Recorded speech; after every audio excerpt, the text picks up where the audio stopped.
6 armed men surround Caleb Thornton's ranch in the thin light of dawn. Their rifles gleam with morning dew. The leader, a scarred man with a tobacco-stained beard, calls out across the yard, "Thornton, we know they're in there. Send them out and nobody gets hurt." Inside the cabin, Caleb presses his back against the rough timber wall. His rifle feels heavy in his hands. Beside him, 2 Apache women prepare for battle. Even wounded, even bleeding through hastily wrapped bandages, they move with the deadly grace of trained warriors. But it's not their skill that makes men whisper their names around frontier fires. It's their skin. Both sisters are covered in tattoos. Intricate designs flow across their arms, shoulders, backs, and necks like rivers of black ink. Sacred warrior marks earned by defeating 10 men each in ritual combat. Women so valuable that a mine owner offered a fortune to possess them, and Caleb Thornton, a rancher who can barely feed himself, has just put his life between them and 6 men who plan to collect a $5,000 bounty for each sister. The scarred man calls out again, "Last chance, Thornton. Hand them over, or we burn you out." Caleb tightens his grip on his rifle and realizes that what he does in the next few minutes will either mark him as the biggest fool in Colorado or reveal a courage he never knew he possessed. To understand how a struggling rancher ended up gambling his life for 2 tattooed Apache warriors, we need to go back 2 days. To when Caleb Thornton found something impossible in his dying cattle yard. 2 days earlier, Caleb checks his water troughs at sunset and finds them empty again. The drought has been killing his ranch slowly, like a predator that takes its time. 3 cattle left, a barn that needs repairs he can't afford, a cabin that lets in cold air through gaps in the walls. He's 32 years old and failing at the only life he knows. The sound reaches him as he's walking back to the cabin. Not quite a moan, not quite a gasp, something human and hurt. He finds them near the fence line, collapsed in the dirt like fallen angels. 2 Apache women, larger than life, their bodies decorated with the most intricate tattoos Caleb has ever seen. Even unconscious, they radiate power. The older one has taken a bullet to the shoulder. Blood soaks through torn fabric, dark and wet. The younger one's leg wound still bleeds, leaving trails in the dust where she dragged herself. Every survival instinct Caleb possesses screams the same truth. Helping Apache means death for settlers like him. That's the iron law of this frontier. But as he kneels beside them, close enough to see the incredible artistry of their tattoos, close enough to smell sage in their hair and blood on their skin, he realizes they're not legends or warriors or enemies. They're 2 human beings dying in front of him. "Damn it," he mutters, sliding his arms under the older one's shoulders. She's heavy, solid muscle beneath decorated skin. He half carries, half drags her toward the cabin while the conscious one staggers behind, leaning on his fence for support. Inside, he lays them on his floor, the only space large enough. He builds up the fire, heats water, tears his spare shirt into bandages. His hands shake as he works, not from fear of them, but from fear of what helping them will cost. The older one's eyes flutter open. Dark and intelligent, they study him with the wariness of someone who expects betrayal. "I'm Caleb," he says quietly. "You're safe here." She says something in Apache. Her voice is strong despite her injuries, carrying an authority that makes clear she's accustomed to being obeyed. "I don't understand," Caleb admits. The younger one speaks, her English broken but clear. She says, "Why you help?" Caleb pauses, needle and thread in hand, preparing to close the shoulder wound. "Because you're hurt." That's reason enough. The conscious one, he'll learn later her name is Aiyana, stares at him like he's spoken in a foreign language. White men. Not help Apache. Especially not warrior women. Warrior women? Aiyana gestures to the tattoos covering her sister's arms. Each mark, 1 battle won, 10 warriors defeated. This makes us, she searches for the word, sacred, valuable, dangerous. Caleb looks at the intricate designs with new understanding. These aren't decorations. They're battle records. Proof of skill that would make any fighter legendary. "Who are you running from?" Aiyana's expression hardens. "Rich white man, mine owner, Augustus Crowe. He offered our father gold, weapons, supplies, wanted us as trophies, to own, to show." The word trophies makes Caleb's stomach turn. "Your father agreed?" "Some elders said yes, but father," he hesitated. "We did not wait for decision. We ran. And Crowe sent men after you. 6 men, good trackers. They catch us yesterday. We fight, kill one, wound two, but they shoot us. We escape again." She pauses, pain flickering across her face. "They follow. They will come here." Caleb's hands still on the bandage he's wrapping. "When?"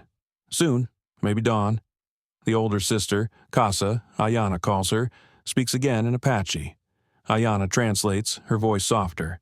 She says, "You should kill us now. Easier than what Crowe's men will do to you for helping." Caleb meets Kasa's eyes. Even wounded, even on his floor, she radiates a strength that makes him feel small. But there's something else there too. Not fear, exactly, more like resigned acceptance.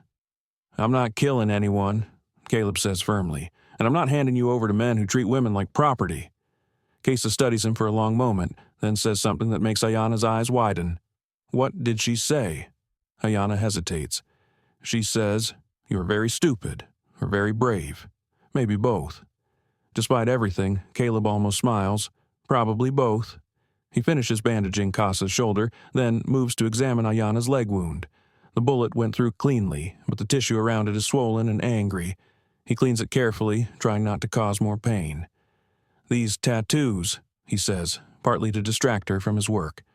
"How long does it take to earn them?" "Years," Aiyana replies. "Training from childhood. Fighting in ritual combat against warriors, men and women both. Must defeat 10 to earn marks. Kasa defeated 12, I defeated 11. Caleb pauses, looking up at her face. Even wounded and exhausted, she's striking. High cheekbones, dark eyes that miss nothing, and beneath the pain, a fierce intelligence. "And Crowe wanted you because of these marks?" "Wanted us because we are chief's daughters, because tattoos make us rare, because owning us would prove his power over Apache people." Her jaw tightens. "Some things worse than death." Caleb understands. He's seen enough cruelty on the frontier to know that some men measure their worth by what they can dominate. "Your father," he says carefully. "What's his name?" "Takoda, chief of the Chiricahua band near here." The name means nothing to Caleb. He's never had dealings with Apache tribes, never sought their company or their conflict. He's just a failing rancher trying to survive another season. "Will he come looking for you?" Aiyana and Kasa exchange a glance. "Yes," Aiyana says quietly, "but we do not know if he comes to save us or punish you for taking us." The words settle over the cabin like frost. Caleb finishes wrapping Aiyana's leg and sits back on his heels. 2 wounded Apache warrior women in his cabin. Bounty hunters coming at dawn. A chief who might arrive seeking vengeance. "Well," he says, trying for humor, he doesn't feel, "at least tomorrow won't be boring." Kasa says something that makes Aiyana laugh. A short, sharp sound of surprise. She says, "You are definitely stupid." Caleb feeds them what little food he has. Dried meat, stale bread, water from his dwindling well. They eat with the efficiency of people accustomed to uncertainty, wasting nothing. As night falls, Caleb checks his ammunition, 12 rounds for his rifle, 6 for his pistol. Against 6 experienced bounty hunters, it's not nearly enough Aiyana watches him count bullets. "You cannot win this fight." "Probably not. Then why do it?" Caleb looks at her directly. "Because it's right. Because you asked for help, and I can give it. Because I'm tired of being the kind of man who looks the other way when people are suffering." She holds his gaze for a long moment. "You are not like other white men we have known." "I'm just a rancher. Nothing special."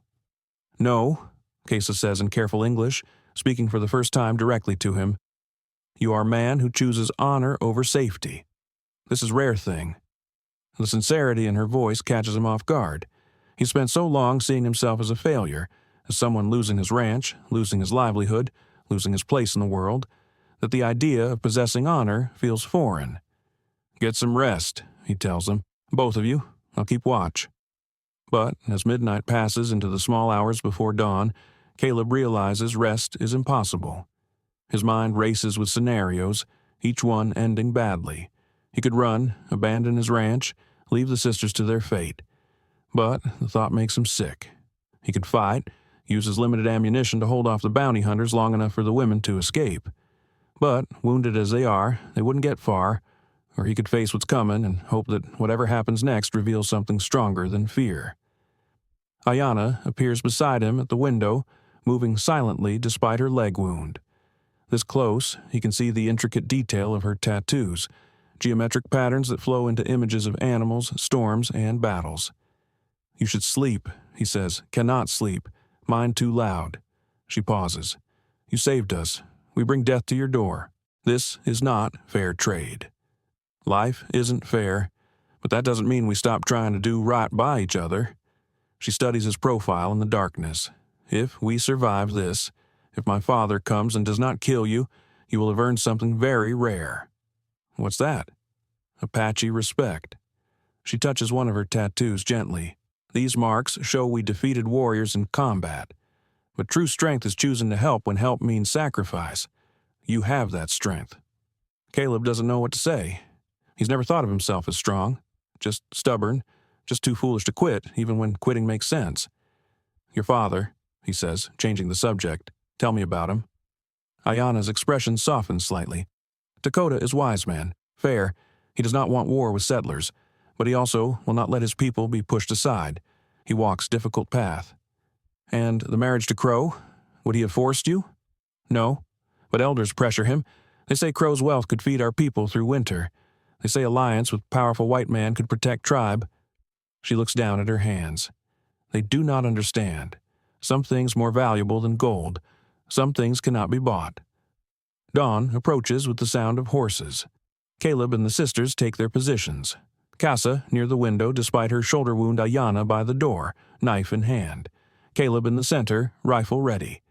6 men arrange themselves around the property in a loose semicircle. Professional, experienced, not giving him any angle that might let him take more than 1 or 2 before they rush the cabin. The scarred leader dismounts. "Thornton, we don't want trouble with you. Just hand over the women and we all walk away."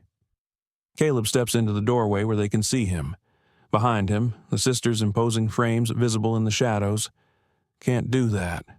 Those women are worth $5,000 each to Augustus Crowe. You protecting them makes you an accomplice. That's a hanging offense in most territories. Then I guess you'll have to hang me, but you're not taking them." The scarred man spits tobacco juice. "You're dying for a couple of Indians? For women you don't even know?" "I'm making a choice. Same choice anyone should make when someone needs help." One of the other bounty hunters, younger and more aggressive, raises his rifle. "We can burn you out, old man. Ain't no law out here says we can't." "There's law," Caleb replies quietly. "Just not the kind written in books. The kind that says you don't treat human beings like property. The kind that says some things are worth fighting for even when you know you'll lose." The scarred man studies him carefully. "You really gonna die for this?" "If that's what it takes." For a long moment, no one moves. The standoff holds like a breath before diving underwater. Then, from the ridge above the ranch, a sound rolls down like distant thunder. Not thunder. Hoofbeats. Dozens of them. Maybe hundreds. The bounty hunters spin toward the sound, weapons swinging to face this new threat, and the horizon changes. Warriors appear on the ridgeline. 1, then 5, then 20, then too many to count. They sit their horses in perfect silence, a line of armed fighters that stretches across the entire rise. The morning sun catches their weapons, their jewelry, their painted faces. At the center, one rider sits taller than the rest, older. Carrying himself with the dignity of absolute authority, Chief Takoda has arrived. The scarred bounty hunter's face goes pale. Sweet mercy. That's got to be 100 men. Caleb feels his heart hammering against his ribs. He doesn't know if the Apache warriors are here to rescue the sisters or to punish him for taking them. Either way, his life now depends on choices he made without understanding their full weight. Takoda raises one hand. The gesture is simple, but carries undeniable command. The warriors hold position, waiting. Then the chief dismounts and begins walking down the slope toward the ranch alone, unarmed, moving with the confidence of someone who knows his power doesn't come from weapons. Beside Caleb, Aiyana whispers urgently, "Father comes. This is good, but also dangerous. He will judge. You must trust his wisdom." "What if his wisdom says I shouldn't have helped you?" She meets his eyes. "Then we die together, but at least we die with honor." Takoda reaches the yard and stops 20 feet from the cabin. He's older than Caleb expected, maybe 50 winters with gray threading through his black hair, but his frame carries lean muscle, and his eyes hold the sharp intelligence of a man who has survived by making hard decisions. He looks first at his daughters, studying their bandaged wounds with an expression that might be relief or might be fury. Then his gaze moves to Caleb. "You are Caleb Thornton." It's not a question. Caleb nods. "Yes, sir. You shelter my daughters. This makes you either very brave or very foolish." "So, I've been told." Takoda's expression doesn't change, but something flickers in his eyes that might be amusement. "Bounty hunters tell me you refuse their gold, refuse to hand over valuable Apache women for reward. Why? Because they asked for help, and because I don't believe people should be treated as property. Many white men have different belief. They say Apache are savages, not worth helping, not worth dying for." Takoda takes a step closer. "Yet you stand here, outnumbered, knowing you cannot win, choosing to protect women you do not know. I ask again. Why?" Caleb feels the weight of everyone watching. The bounty hunters, the warriors on the ridge, the sisters behind him. His answer will determine whether he lives or dies. "4 years ago," he says quietly, "I found a boy drowning in a frozen creek, maybe 8 years old. He'd fallen through the ice, couldn't get out. I pulled him free, warmed him up, kept him safe until his people came for him." He pauses. "I didn't know who he was, didn't care. He was a child who needed help. That was enough." Takoda's expression shifts. Not much, but enough to show Caleb has struck something important. "That boy," Caleb continues, "never told me his name. His mother came to collect him, thanked me in a language I didn't understand, and they left. I never thought about it again until now." From behind Takoda, a young voice calls out in Apache. A boy, maybe 12 years old, pushes through the line of warriors and runs down the slope. "Father! Father! That's him! That's the riverman, the one who saved me!" The boy, Kuruk, Caleb will learn later, reaches his father and points at Caleb with undisguised excitement. "That's him! I remember his face. He pulled me from the ice. He saved my life." Takoda looks at his son, then back at Caleb. Something fundamental shifts in his expression. "You are the unnamed white man, the one my family searched for, the one who saved my youngest son and asked for nothing in return." "I didn't know he was your son." "No, you did not." Takoda's voice carries new weight. "Apache law is clear. Life debt must be honored. You saved my son's life 4 years ago. This creates bond that cannot be broken." The scarred bounty hunter steps forward, desperation creeping into his voice. "Chief, we got legal right to these women. Augustus Crowe paid good money." "Crowe paid nothing," Takoda interrupts coldly. "He offered gold and weapons in exchange for my daughters. I refused. He sent you to take what was not given." He turns his full attention to the bounty hunters. "You hunt my daughters like animals. You shoot them like prey. You invade this man's home, demanding he betray those he protects. You have no rights here. The territorial government recognizes Apache law in matters involving tribal members. This was agreed and treaty signed last winter." Takoda's voice carries the certainty of someone who has memorized every legal protection his people possess. "My daughters are Apache. This man honored life debt by protecting them. Your employer has no claim." The bounty hunters exchange uncertain glances. They came expecting an easy collection, maybe a brief standoff with a lone rancher. Instead, they face 100 warriors and legal complications. They can't shoot their way through. "Mount your horses," Takoda commands. "Leave this place. If you return, if you continue to hunt my daughters, Apache warriors will hunt you. This is not threat. This is promise." The scarred man hesitates, then nods to his companions. They mount slowly, keeping weapons ready, not trusting the peace to hold. As they ride away, Takoda turns his full attention back to Caleb. "Walk with me." It's not a request. Caleb glances at the sisters. Aiyana gives him an encouraging nod, then follows the chief away from the cabin. They stop near the fence line, close enough that the warriors on the ridge can't hear, but far enough that this conversation is private. "My daughters tell me you risked your life to shelter them," Takoda begins, "treated their wounds, refused to surrender them even when surrender meant safety. This is twice now you have protected my family without asking reward." "I didn't do it for reward." "I know. This is what makes your actions valuable." Takoda studies the failing ranch with assessing eyes. "You are a poor man. Your cattle die. Your land suffers. Yet you choose honor over profit. This is rare quality in any man. Rarer still in white man who helps Apache." Caleb doesn't know what to say. He spent so long seeing his poverty as failure that having it recognized as context for choice feels strange. Augustus Crowe is a powerful man. Takoda continues. He owns mines, employs many workers, has influence with territorial government. He wanted my daughters because their tattoos make them legendary, because owning them would prove his dominance over Apache people. Your daughters said they'd rather die than marry him. Yes, some things more valuable than survival. My daughters understand this. You understand this. Crowe will never understand. Takoda turns to face him directly. I am chief. I must make decisions that protect my people. Sometimes these decisions are difficult. Sometimes they require choosing between what is right and what is safe.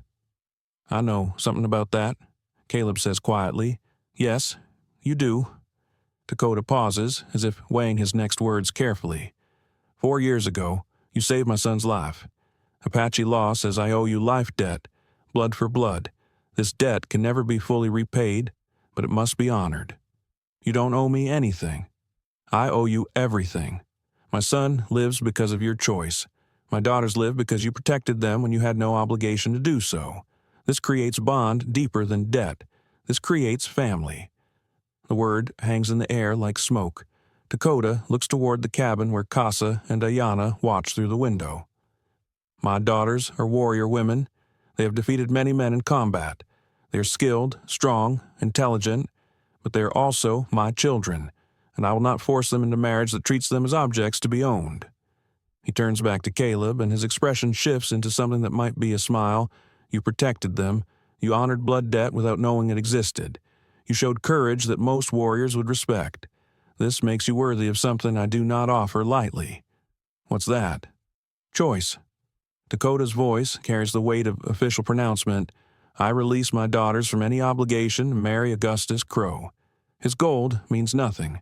His power means nothing. They are free to choose their own path. Relief floods through Caleb. Thank you. I am not finished. Takoda holds up one hand. Aiyana has told me she wishes to stay here. With you. Not as prisoner, not as obligation. As choice. The words hit Caleb like a physical blow. He looks toward the cabin, sees Aiyana watching him with an expression he can't quite read. She's a chief's daughter, Caleb manages.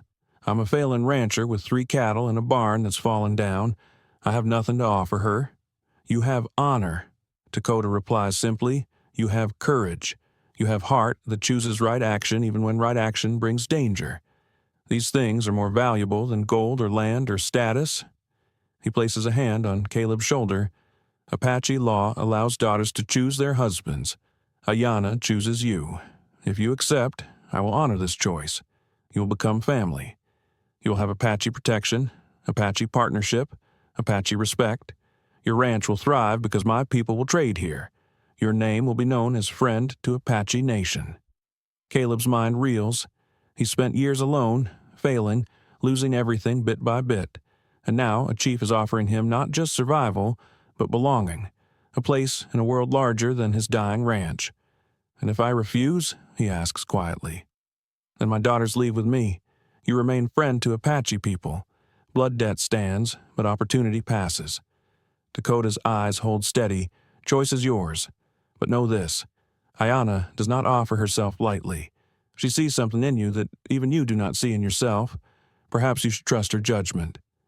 Caleb looks at the cabin again. Aiyana stands in the doorway now, tall and strong despite her wounded leg.